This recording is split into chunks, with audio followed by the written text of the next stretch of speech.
District প্রেসিডেন্টের জন্য মনোনয়ন পড়েছিল ৭৪ জন। এই ৭৪ জনের কাজ কালকে পাঠানো হয়েছে এবং সেন্টার থেকে সেগুলা দেখা হয়েছে। তার মধ্যে ৩৭টি অ্যাপ্লিকেশনকে রিজেক্ট করা হয়েছে এবং ৩৭টিকে সেটা অ্যাকসেপ্ট করা হয়েছে। অ্যাকসেপ্ট করার পরের প্রক্রিয়াতে আমরা ডিস্ট্রিক্ট প্রেসিডেন্টের নাম ইলেকশনের মাধ্যমে আমরা আপনাদের সম্মুখে তুলে ধরছি।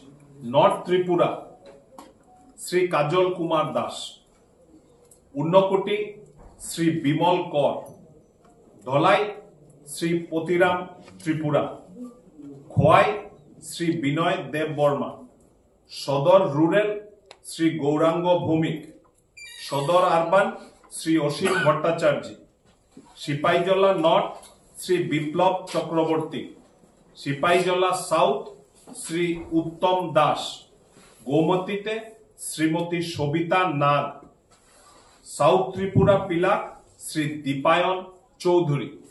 এই 10টি নাম ইলেকশনের মাধ্যমে, সংগঠন পর্বের মাধ্যমে আপনাদের সম্মুখে তুলে ধরা হলো।